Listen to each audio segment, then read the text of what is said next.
안녕하세요. 한동아의 생생별곡입니다. 오늘의 주제는 성장 호르몬입니다. 성장 호르몬은 아이들의 성장에 있어서 필수적인 호르몬입니다. 그런데 보통 밤 11시에 가장 많이 분비된다거나 밤 11시에서 새벽 2시 사이에 가장 많이 분비된다고 알고 있습니다. 그래서 부모들은 10시 이전에는 잠을 자야 한다고 아이들을 다그칩니다. 그러나 성장 호르몬은 분비되는 시간이 딱히 정해져 있는 것이 아닙니다.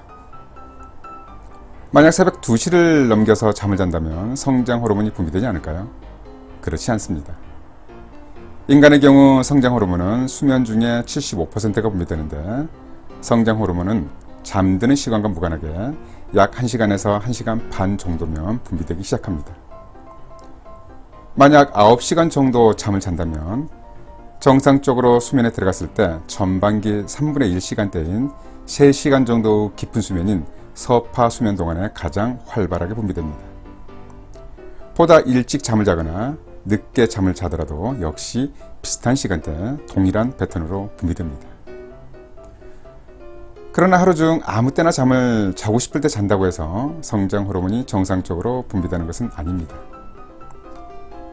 이와 관련된 실험이 하나 있는데요. 햇볕을 차단한 실내에서 피실험자들에게 하루 중 아무 때나 자고 싶을 때 자고 일어나고 싶을 때 일어나도록 했습니다. 실험 결과는 임의대로 수면을 취한 경우 분비되는 성장 호르몬의 최고치는 정상적인 규칙적 수면 패턴에서 분비되는 양에 비해서 현저하게 낮아졌습니다. 이것은 일정한 생체 리듬에 따라서 충분한 수면 상태를 유지하는 것이 성장 호르몬 분비 촉진에 중요하다는 것을 알 수 있습니다. 이 외에도 수면 시간 동안에 성장 호르몬을 활발하게 분비하도록 하기 위해서는 몇 가지 조건이 있습니다. 첫 번째, 일정한 시간에 잠을 들게 하고 충분한 수면을 유지하면 됩니다. 충분한 수면 시간이라면 대략 8시간 정도가 필요합니다.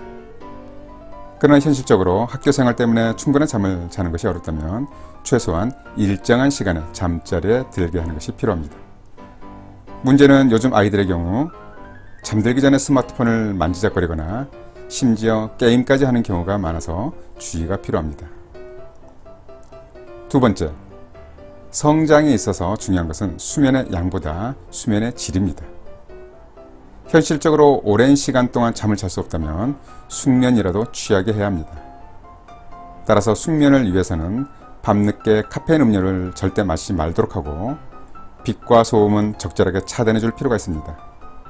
그리고 코 질환으로 코막힘이 있거나 코골이가 있는 경우에도 수면을 방해하기 때문에 적극적으로 치료해야 합니다.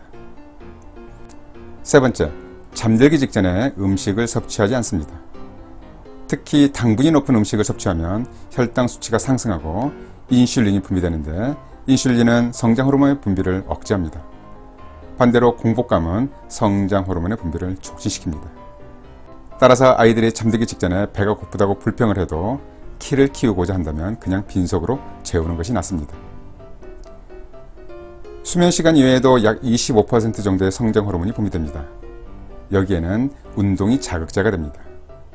운동은 유산소 운동도 좋고 근력 운동도 좋지만 특히 근육을 많이 사용하는 고강도 운동이 도움이 됩니다. 고강도 운동을 했을 때 분비되는 젖산과 산화질소가 성장 호르몬의 분비를 촉진시키기 때문입니다. 남자아이들의 경우라면 전력 질주를 자주 하는 축구가 좋겠습니다. 농구나 줄넘기와 같은 중력을 이겨내면서 제자리에서 뛰는 운동도 좋습니다. 장고르 성장판은 충격에 의해서 골 분화가 촉진되기 때문입니다. 인터넷에 보면 성장에 도움이 된다는 스트레칭, 마사지 등도 있지만 사실 이러한 것들은 크게 도움이 되지 않습니다. 결론적으로 성장 호르몬은 분비되는 시간이 딱히 정해져 있는 것이 아닙니다. 늦게 잠들더라도 제대로 잠을 잘 수 있다면 걱정 없습니다. 성장 호르몬 때문에 잠을 자야 하는 것도 필요하지만 성장 호르몬은 잠을 자기 때문에 분비됩니다. 성장 호르몬과 잠은 마치 닭과 달걀의 관계와 같습니다. 잘 들어보셨죠? 그럼 오늘의 한동아의 생생별곡 마치도록 하겠습니다. 다음에 더 유익하고 재미있는 주제로 찾아뵙겠습니다. 감사합니다.